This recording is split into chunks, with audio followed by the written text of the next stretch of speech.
a question I get asked somewhat frequently is, hey Azul, does it matter what month I start my retirement in?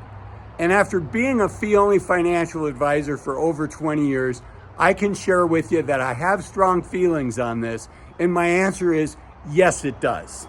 Go for a walk with me and I'll tell you why. You know, the first one is financial, right? You've worked, most of us have worked 20, 30, 40 years, and we want to make sure we're leaving at the time and we're starting our retirement at the time that's best for us, both financially and for non-financial reasons. But let's start with the financial ones. You know, a lot of companies have their bonus structure and their 401k match set up where if you're not an employee when it comes time to issue the bonus checks, you're not going to get your bonus. Same thing with the 401k match. So you could easily be leaving tens of thousands of dollars, $50,000, whatever the number is, if you choose to leave at the wrong time. A lot of people say, you know, at year end, I'm going to retire at the end of, X year. But you know what? If bonuses are paid out in January, you could be throwing away 12 months of hard work and dedication to your company. And unfortunately, many people find themselves, surprisingly, without their bonus, even though they've earned it. Same thing with their 401k match. For a lot of companies, you have to be an employee at the time the match is granted. It's not enough to be there at year end. You need to be there whenever they grant the match, which for a lot of companies is in January. So a couple weeks can make the difference between, $10,000 or more for you. So I don't want to see that happen to you. Another thing is healthcare insurance. Many people are aware of COBRA, which is your right to buy insurance after you leave your company for 18 months is what COBRA allows.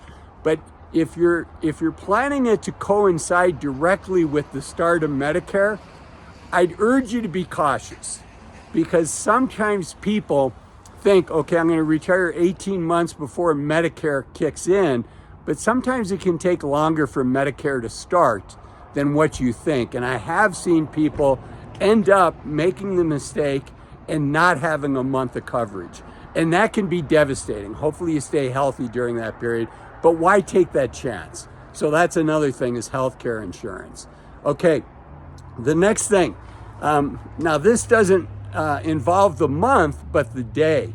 A lot of people will quit their job. Their last day of work is the last day of the month. But you know what? If instead of quitting on the last day of the month, you work until the 3rd of the month, the 4th of the month, the 5th of the month, for a lot of companies, that's going to give you health care coverage for one more month. Typically, and this is not financial advice, I don't know your company's situation, but oftentimes, at least in the United States, if you're an employee on the first day of the month, you get health care coverage for the whole month. So just something to be on your radar screen, something for you to be aware of. Another thing to think about is retiring when there's still several months left in the year might give you an extra year of tax planning. Your income, if you leave a couple months before the end of the year, if you leave with 6 months before the end of the year, you're going to have extra optionality when it comes to tax planning, because your income is going to be lower because you didn't work the full year. So that's something else to think about. Another big thing, and pensions, at least in the United States, are not as common as they were 30 or 40 years ago, but some of my viewers do have a pension. And so you want to look at that. Oftentimes, if you work a couple more months, it can have a meaningful difference in your pension payout. Now, that's something that most people tend to watch very carefully. If you have a pension, most people are very aware of what the cutoffs are, where maybe they'll get an extra 2% a month for the rest of their life if they work, an extra month. And that's a trade-off that a lot of people are willing to make. So those are the major financial considerations, but there's also non-financial considerations.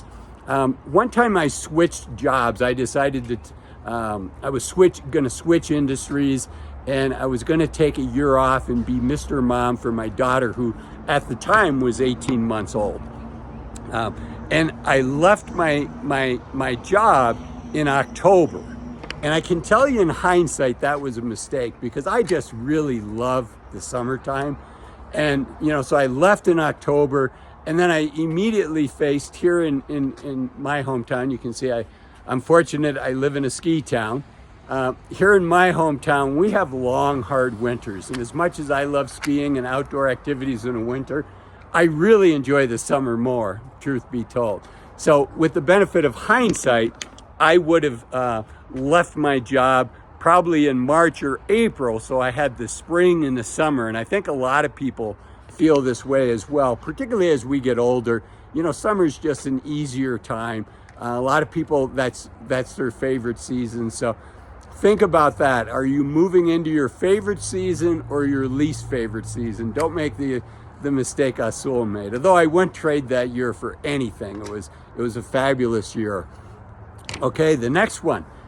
What does your spouse think? Is your spouse really waiting for you to retire and thinking, come on already, let's get retired. I've got all these trips that I want to make. And okay, Azul says, don't retire before the winter. But you know what? It's summer in South America. It's summer in Australia. Let's retire now and let's start these adventures. If your spouse is really waiting for you to retire, think about retiring sooner rather than later. Maybe you're thinking, okay, I was going to retire in July, but maybe you retire in January and February after your bonus and your 401k match. So, what does your spouse think?